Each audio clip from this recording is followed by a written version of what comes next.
6 days until the NFL draft. 6 days.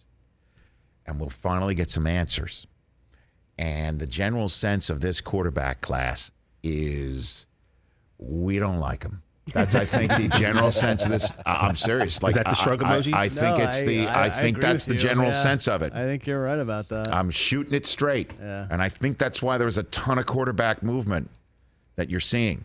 We don't like him. And that's the thing, too, that Baker Mayfield must be sitting at home saying, I'm sitting here, next to a dog that needs a belly scratch on a podcast talking about being disrespected. And I'm sitting here and these guys with small hands and nothing going on and nothing happening and,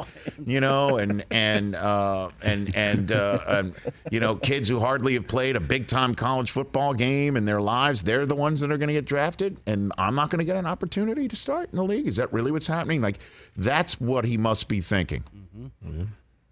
What are the scouts thinking? What are the general managers thinking? What are the coaches thinking? Well, my friend Tom Pelissero was on yesterday's program, 2 days ago, actually. He called in twice because the whole Deebo Samuel news broke after he hung up the phone with us.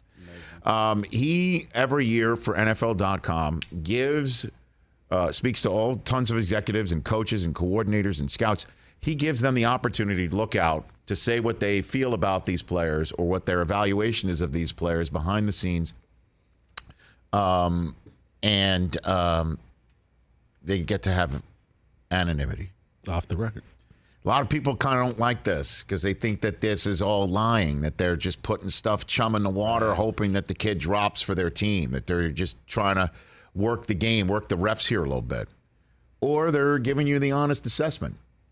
So I've chosen 5 quotes from Tom's piece about all 5 quarterbacks, and he's ranked them in terms of Tom ranked these quarterbacks in terms of the feedback that he's received from everyone. Number 1 on the list, atop this list, is Malik Willis. He's got Malik Willis number 1 on his list. And here's a quote that was said about Malik Willis, if you don't mind putting it up on the screen. This is an unnamed AFC general manager saying that Malik Willis, to me, he's the number 1 guy in the class. And for whatever people want to talk about in terms of readiness or all this other stuff, it was the same thing with Josh Allen. It was the same thing with Patrick Mahomes. I think people are a little short-sighted with that kid. I think that's an unnamed AFC general manager. Now, I saw this kid throw at the combine, and his deep ball out of his hand, arcing into the Lucas Oil rafters and then dropping into the hands of his receiver about 60 yards down the field, did in fact remind me of Josh Allen, to be very honest with you. And that's the way I feel about him as well, is there's an upside, and that's why he's number 1 on the list. But there are some other quotes that think otherwise about Malik Willis. Next one is Kenny Pickett. This is a great quote. Oh, my gosh, this is great. From an unnamed AFC executive. Just his demeanor, coming away from center, how he handled everything. Pickett was the most impressive. He was the biggest guy, strongest stature. He just felt like a quarterback. But when your concern is the arm. There's nothing special about it. What's he going to look like when he's getting his I'll say ass, effing blitzed and having to throw off platform, and he has to win with his arm only. He's mobile enough, he can move. He's not like a statue. But if you had an MFer play right now, if you had to have one, it's Pickett. But he doesn't have any GD upside. It sounds like Elway. So that's somebody who's kind of like glowing about him, but also like, what the F? Damn, I want him to have more upside. Yeah, but if you pick a guy to start right now, he's your guy. Likes the toughness, but the arm is like if he's going to get his, blitzed. Yeah, noodle arm kind of, I guess. Next up on the hit list here, that's funny. Is Desmond Ritter, who has been shooting up. I like him. I think he's my guy. Cincinnati, unnamed AFC executive. I want to like him more than I do.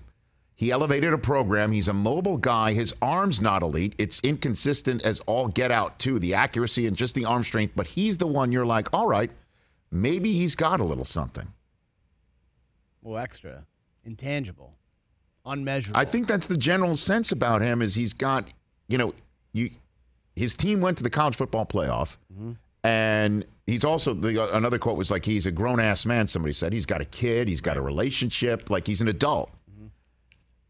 I think But you want to like him more than you do. And a lot of people said that about Dak as well, by the way. Okay, next up on the list is Sam Howell of North Carolina. That's what an unnamed NFC coordinator had to say about this North Carolina Tar Heel. I think he can throw it the best after Malik. I do like the way he throws the deep ball. If you look at his film from a year ago, it's a lot better than what you see from this past year, but he lost all of his players, so obviously that makes it harder on him. I just don't know what his ceiling can be.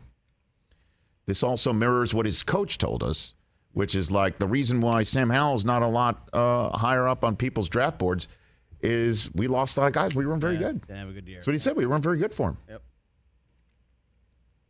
Matt Corral. Let's finish up here. This one is a doozy. This one is like your unnamed special. This is your Better anonymous than the special. Pickett one? The better Pickett than, one was awesome. I don't know. This could be it. An unnamed AFC quarterback coach. Geez. Talking about Corral's tape from Ole Miss. It is Lane Kiffin gimmick S.